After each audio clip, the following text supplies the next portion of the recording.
Oke, baik. Kita lihat yang pertama dari kitab Bonang. Ini salah satu contoh bagaimana dialog antara Saiful Rijal dengan Syekh Bari. Itu Jawanya ada, saya bacakan sebentar, tapi nanti belakangan tidak saya baca biar tidak menghabiskan waktu. Mongko matur Rijal, ya guru amba, kadipun endi ma'rifat tigang prakara punika, kadi kang kocap ing sastra, ma'rifatu dzatillah, ma'rifatu sifatillah, ma'rifatu af'alillah. Kadipun endi sang siptani katiga punika. Jadi Saiful Rijal bertanya, wahai guru hamba, bagaimanakah makrifat mengenai tiga perkara itu? Sebagaimana dikatakan dalam tulisan, ma'rifatu dzatillah, ma'rifatu sifatillah, ma'rifatu af'alillah. Apa maksud ketiga perkara itu?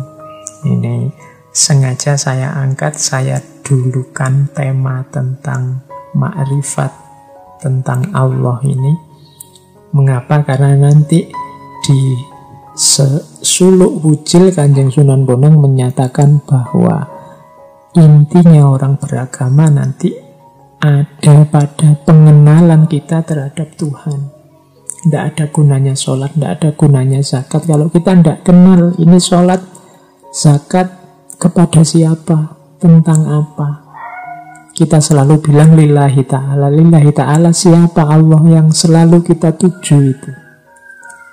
Sholat kok tidak kenal Allah, ya perlu dipertanyakan sholat pada siapa. Maka kunci awal dalam beragama, dalam meniti jalan sufi adalah pengenalan kita terhadap Allah. Istilahnya ma'rifat. Siapa Allah itu? Dan kalau menurut kitab Bonang ada 3 konsep ma'rifat seperti yang ditanyakan oleh Rijal, yaitu ma'rifatu dzatillah, yang kedua ma'rifatu sifatillah, dan yang ketiga ma'rifatu af'alillah. Mari kita kenali Allah yang tiap hari kita tuju, tiap hari kita diperintahkan untuk mengingatnya, untuk berzikir padanya.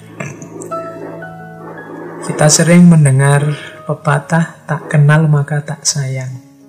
Kemarin-kemarin kita berambisi sekali untuk cinta pada Allah. Lah bagaimana kita bisa cinta kalau kenal saja tidak? Maka langkah pertama adalah mengenalnya. Dan kalau mengikuti Primbon Bonang ini, mengenal Allah itu ada 3 aspeknya, yaitu mengenali zatnya, mengenali sifatnya, dan yang ketiga mengenali af'alnya. Syekh Bari lalu menjawab, wahai Rijal, arti ma'rifatu dzatillah adalah ketahuilah wujud Allah yang maha luhur itu tunggal, tiada sekutu baginya. Dia mempunyai sifat sedia, langgeng, kekal, maha suci, tidak berjisim, tanpa arah, tidak bercampur, hadir tapi tidak terlihat. Wujudnya langgeng dan maha suci dalam cintanya kepada dirinya. Wujudnya langgeng dalam kerajaannya dan tidak berubah dalam keindahannya. Jadi Allah dari sisi zat itu yang jelas, yang pertama wujud. Kemudian ya kalau dari sifat 20 ya qidam, kemudian baqo, dan seterusnya. Maha suci, tidak berjisim, tidak punya arah, tidak bercampur, tanpa arah, tidak bercampur, tidak terlihat. Susah menjelaskan zatnya Allah, maka biasanya menggunakan term tidak. Ini terjemahan dari laisa kamislihi syai'un. dari sisi zatnya Allah itu tidak ada yang mirip dengannya apapun, sesuatu pun, dan bahkan tidak ada kata-kata yang bisa menguraikan, menggambarkan secara tepat zatnya. Cukup kita imani saja bahwa ada yang maha wujud, maha suci, maha langgeng, yang kita sebut Allah. Detil zatnya seperti apa, laisa kamitslihi syai'un. Nah, ini ma'rifatu dzatillah. Makanya ada banyak orang tanya, Pak, bukankah berpikir tentang zatnya Allah itu ada larangannya? Ya, cuma larangan ini tidak dalam arti pikiran kita pasti sesat kalau berpikir tentang zatnya, tapi pikiran kita tidak akan mampu menjangkaunya. Tidak perlu terlalu capek memikirkan zatnya Allah daripada habis tenaga, habis waktu. Imani saja Allah di level zatnya. Karena ini bukan sesuatu yang bisa dijelaskan. Oke, terus ini nanti panjang diskusinya kalau saya lanjutkan. Kita ke definisi kedua, ma'rifatu sifatillah. Ma'rifatu sifatillah itu mengetahui, adapun ma'rifatu sifatillah berarti ketahuilah bahwa Allah itu mempunyai sifat hayyun, yaitu hidup abadi, tanpa nyawa, mengetahui tanpa akal, berkuasa tanpa anggota, melihat tanpa mata, mendengar tanpa telinga, berkehendak tanpa angan-angan, berkata tanpa bibir atau suara. Jadi, kalau yang zat tadi lebih mudah dijelaskan dengan yang tidak. Kalau yang sifat, ini bisa dijelaskan. Allah itu sami, sama, basar, kalam, dan seterusnya, hayyun, dan seterusnya. Itu sifat-sifat Allah di level sifat. Kalau ini bisa dijelaskan, tidak harus ditidakkan. Tapi tetap kita tidak bisa menjelaskan detailnya, karena tidak sama dengan manusia. Allah itu melihat, tapi tidak sama dengan melihat kita. Karena Allah tidak punya mata yang seperti manusia ini. Maka melihat tanpa mata.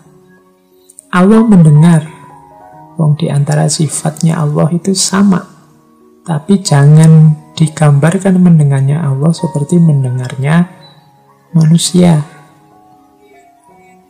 Tanpa telinga. Karena Allah tidak punya telinga seperti telinganya manusia. Tidak bisa digambarkan seperti itu. Maka di level ma'rifatu sifatillah, Allah bisa kita jelaskan sifatnya, tidak lagi dalam bentuk negatif, dalam bentuk positif juga bisa. Hanya saja seperti apa mekanisme detailnya kita tetap tidak akan bisa tahu. Kalau pakai terminologi dari Imam Asy'ari, bila kaifa, kita tidak tahu seperti apa mekanisme Allah mendengar itu, seperti apa mekanisme Allah melihat itu. Tapi Allah melihat dan mendengar, bahkan maha melihat, maha mendengar. Nah, ini level 2, ma'rifatu sifatillah. Nah, yang ketiga, ma'rifatu af'alillah. Ma'rifatu af'alillah, adapun ma'rifatul af'al berarti ketahuilah sifat perbuatan Tuhan. Dia berbuat tanpa ada yang memerintah, memberi tanpa menggunakan tangan, dan mematikan tanpa menggunakan keris. Ini ilustrasi dari Kanjeng Sunan Bonang. Af'al itu perbuatan. Semua yang terjadi, semua yang berjalan di alam semesta ini hakikatnya adalah af'alnya Allah. Kita menyebutnya simpel terus dengan kata-kata takdir. Tapi tetap seperti tadi, af'alnya Allah itu tidak menggunakan alat sebagaimana kalau manusia bertindak. Allah kalau menakdir sesuatu, memutus sesuatu, kalau bahasanya Al-Quran ya kun fayakun. Kehendaknya Allah itulah yang jalan. Jadi yang terjadi apa, itu sebenarnya kehendak dan perintahnya Allah. Beda dengan manusia. Kalau manusia butuh sarana, butuh perantara. Jadi itulah Allah yang kita sembah. Itulah arti ma'rifat terhadap 3 perkara tadi.